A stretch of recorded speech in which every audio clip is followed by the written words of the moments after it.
So lactic acid bacteria and us animals, if we're starved of oxygen, if our cells are starved of oxygen, they can, on a short-term basis, do this.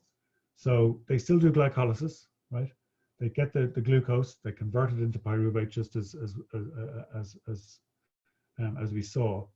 But then that pyruvate is broken down to produce lactic acid. And this 2 ATPs is the ATPs from glycolysis, and that's all. There's nothing else for them. If you're a fungus, then you can produce ethanol and carbon dioxide.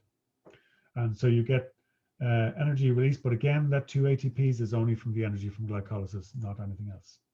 So it's very inefficient, right?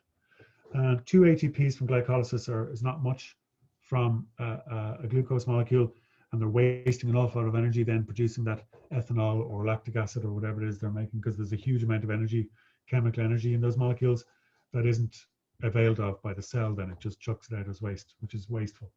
So it's very inefficient, okay? And like I said, the reason that they're doing it is to regenerate the NAD that's needed to keep glycolysis going. That's the only reason that they're making the lactate. Excuse me, the lactate or the ethanol and carbon dioxide. There's no other reason for them to do that. I mean, we're quite delighted that they are. Those yeasts, we've been exploiting those yeast cells, doing that for thousands of years now. And just as we're here, that's the oldest form of biotechnology, right? So brewing and baking, I suppose, the uses of yeast is like the original.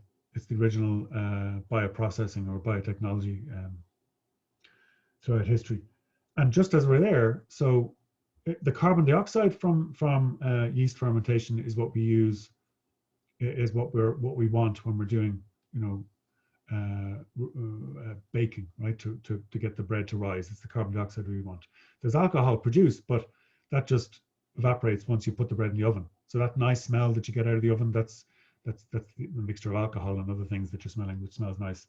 And the other thing we should remember is that when you're doing brewing, then it's the alcohol that is the target. Okay. So I talked about this already. The oxygen debt, that oxygen is needed during a recovery period to first of all break down the lactic acid before cellular respiration can kick off again. Okay. It's also the case that some of that oxygen that you're breathing in during recovery, if you've got lactic acid cramps, is that your blood cells, your red blood cells, have got no oxygen on them because they've kind of been starved. So they need to soak up all that oxygen that you're giving them now.